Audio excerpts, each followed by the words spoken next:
बरीच वर्ष काँग्रेसमध्ये घालवल्यानंतर हर्षवर्धन पाटलांनी भाजपमध्ये प्रवेश केला. यानंतर भाजपमध्ये आल्यापासून शांत झोप लागते असं वक्तव्य त्यांनी केलं आणि ते खूपच जास्त चर्चेत आले. यावरून त्यांच्यावर विरोधी पक्षानं टीका सुद्धा केली. मात्र आता याच हर्षवर्धन पाटलांची झोप उडाली आहे का असं चित्र समोर येत आहे.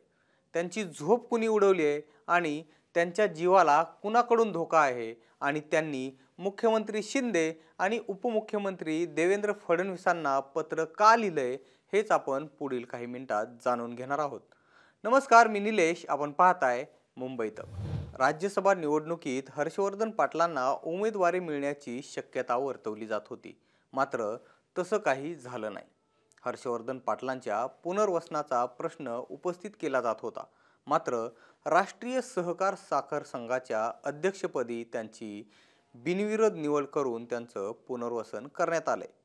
हर्षवर्धन पाटलांच्या कन्या अंकिता पाटील ठाकरे यांनी आम्ही विधानसभेसाठी तयारी करत आहोत असं सांगून दिले.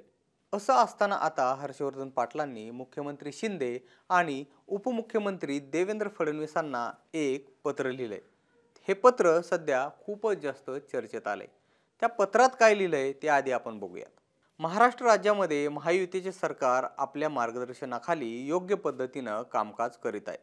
परंतु माझ्या तालुक्यामध्ये मी आपल्या नेतृत्वाखाली राजकीय व सामाजिक जीवनात काम करत असताना इंदापूरमधील मित्रपक्षांचे काही पदाधिकारी राजकीय जाहीर मेळावे व सभांमधून माझेवरती अतिशय खालच्या पातळीवर एकेरी व शिवराळ भाषेत बेताल वक्तव्य करीत आहेत.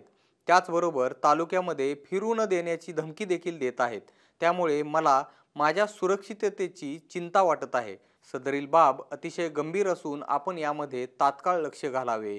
अशा गुंड प्रवृत्तीच्या लोकांना वेळीच आळा घालणे आवश्यक आहे. तरी आपण याबाबत ठोस भूमिका घेऊन योग्य त्या कारवाईचे आदेश देऊन सहकार्य करावे ही विनंती, असं पत्र हर्षवर्धन पाटलांनी लिहिलंय. या पत्राचा रोख मित्रपक्ष असलेल्या अजित पवार यांच्या राष्ट्रवादीकडे असल्याचे बोलले जाते.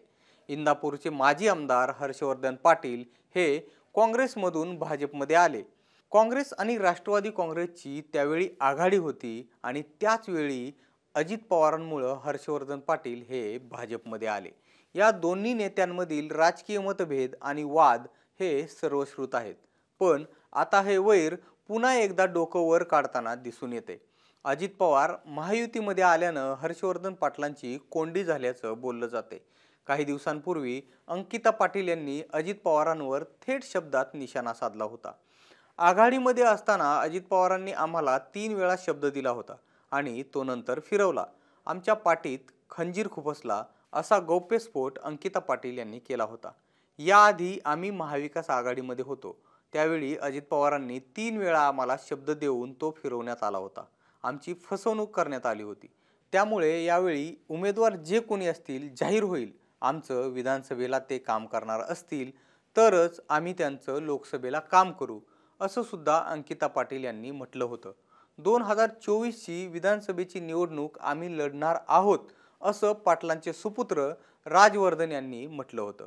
बारामती लोकसभा मतदारसंघातून आपला उमेदवार निवडून आणण्यासाठी अजित पवारांनी चंग बांधलाय. गेल्या काही महिन्यांपासून अजित पवारांनी बारामती लोकसभा मतदारसंघावर लक्ष केंद्रित केले. त्यांनी वेळोवेळी या मतदारसंघाबाबत बोलूनही दाखवले.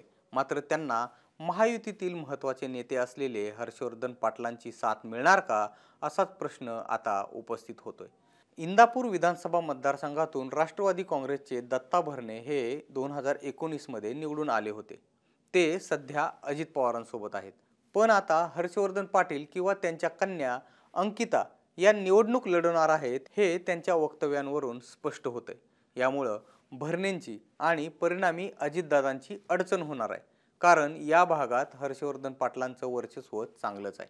आता हर्षवर्धन पाटलांच्या या पत्रानं पुन्हा हा वाद उफाळून आलाय.